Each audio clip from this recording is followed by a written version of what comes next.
ne pas mélanger les couleurs qui ne se ressemblent pas forcément. Donc là par exemple on a choisi un dégradé de rouge et de rose. Donc pour commencer, on va d'abord préparer nos roses. Donc on va retirer tout le feuillage qui pourra se trouver sous la main au moment de la confection du bouquet, sachant que notre main va se tenir assez haute.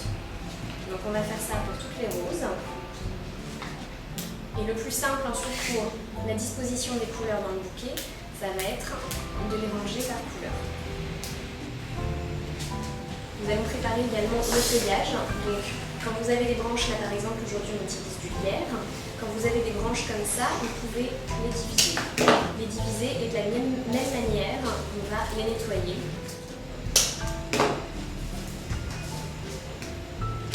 Une fois nos végétaux prêts, nous allons commencer à confectionner notre bouquet.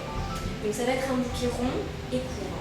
Donc pour cela, on va commencer par prendre une branche de feuillage dans la main. Ça va être notre départ.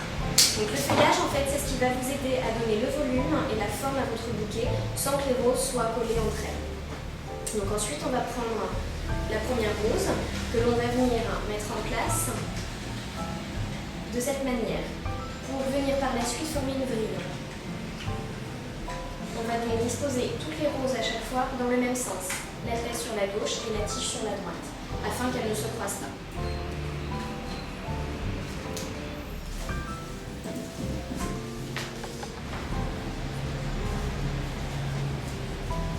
Une chose importante pour l'entretien de votre bouquet par la suite, pensez à ce qu'il n'y ait aucune feuille sous votre main. Votre main correspond au lien du bouquet par la suite, donc pas de feuilles dessous parce que les feuilles vont se retrouver dans l'eau et du coup votre bouquet ne tiendra pas longtemps. Une fois votre bouquet terminé, si la forme vous convient, vous pouvez passer au moment où on l'attache. Donc pour ceci, vous pouvez vous munir de raffia qui est assez résistant et qui va résister aussi dans l'eau. Donc pour ceci, on va juste coincer un petit brin de raffia avec le doigt et tourner tout autour du bouquet au-dessus de la main.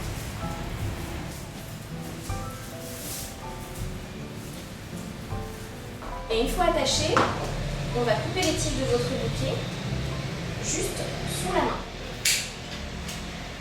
Donc la règle d'or pour la longueur des tiges sera de 2/3 au-dessus du lien, 1/3 sous le lien. Si votre vrille est bien faite, logiquement votre bouquet tient debout. Donc une fois votre bouquet terminé, je vais vous montrer toutes les petites astuces pour bien le conserver, que ce soit chez vous ou chez les personnes à qui vous l'offrez.